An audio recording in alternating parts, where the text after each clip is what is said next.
Common ആയിട്ട് പേഷ്യൻസിൽ കണ്ടുവരുന്ന 3 hair care mistakes. First one, മുടി ടൈറ്റ് ആയിട്ട് കെട്ടിവെക്കുന്നത്. ടൈറ്റ് ആയിട്ട് ഹെയർ സ്റ്റൈൽ ചെയ്യുന്നത് ചിലർക്ക് ഫേവറബിൾ ആയിട്ടുള്ള ഒരു അപ്പിയറൻസ് കിട്ടും, ഭംഗി കൂടുമായിരിക്കും.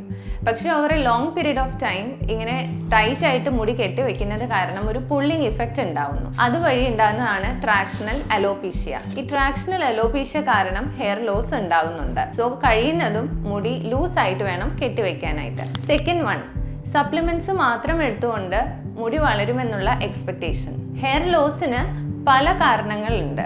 അതിനെ ബ്രോഡ്ലി നമ്മൾ internal factors and external factors എന്നാണ് ക്ലാസിഫൈ ചെയ്യുന്നത്. സോ റൂട്ട് കോസ് കണ്ടുപിടിച്ച് അതിനെ ട്രീറ്റ് ചെയ്യുകയാണ് വേണ്ടത്. Third one, wet hair forcefully comb ചെയ്യുന്നത്. അതിനുള്ളൊരു സൊല്യൂഷൻ ഒരു വൈഡ് ടൂത്ത് കോംബ് യൂസ് ചെയ്ത് മുടി പതുക്കെ ഡീറ്റാങ്കിൾ ചെയ്യുന്നതാണ്. സോ ഹെയർ കെയറിൽ ഈ 3 മിസ്റ്റേക്സ് അവോയ്ഡ് ചെയ്യാനായിട്ട് ശ്രദ്ധിക്കുക.